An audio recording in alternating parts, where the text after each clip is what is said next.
Leslie, four-time Olympic gold medalist, three-time WNBA MVP, two-time WNBA champion, and a Hall of Famer. Anthony Lunsford, I heard about your book that sold out multiple times on Amazon. And this is going to be interesting. It's called Transgender Hoop.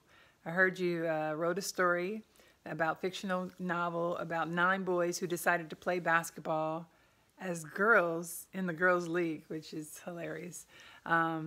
It's a story that clearly people are looking forward to reading, getting the books, and I hear it's coming on Netflix soon too. So wishing you the best of luck. Can't wait to see it. Here we go, together, 1, 2, 3, together! What's she gonna do? She does it! For the first time in WNBA history, someone has dunked! Lisa Leslie is a 2-time WNBA champion, a 3-time Most Valuable Player, and a 4-time Olympic gold medalist.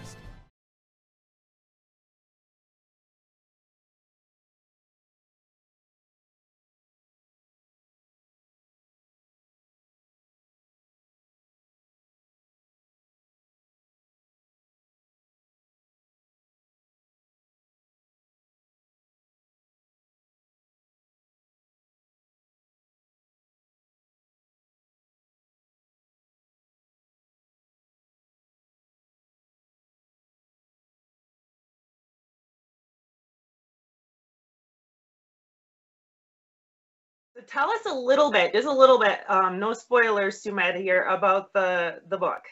Okay. Well, it's so hard to avoid getting into it, but here's how it goes.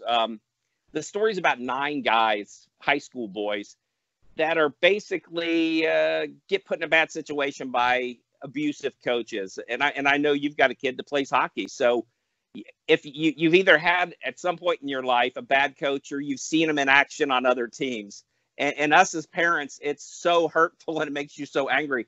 So you get to see what happens, and that's kind of what sparks this whole story. It was written really as a fictional sports novel to get your interest into it, and that's what happens in the story. That's what sparks it. These poor boys have no chance of going to college. They had these great college dreams of playing sports and earning a scholarship.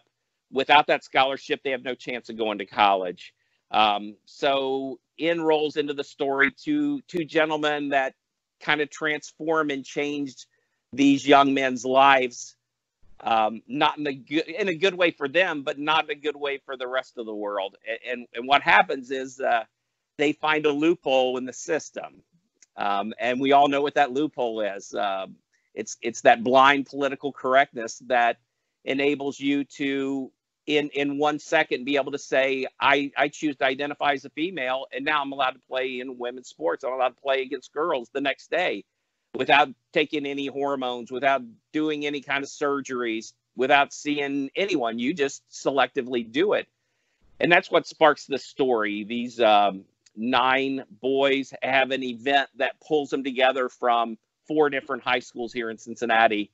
I won't mess that up. You got to read it to get it. But and they move on and they have great success, and they use, as bad as it is, they end up using that political correctness and that identifying as female as like a force field for them. They're untouchable because everybody knows that the PC sledgehammer will come down on you hard if you buck up against them. So they take advantage of that. Story goes on, and you're really going to have to read it.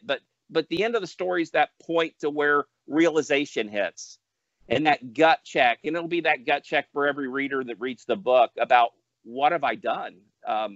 Basically, in the process of doing this to help 9 boys, I've burned Title IX to the ground. I've destroyed women's sports. That's over. So that's kind of, I guess, the little spoiler alert part. That's kind of short version. Reality. Yeah. Reality. We have almost half the states now letting children do this, identify as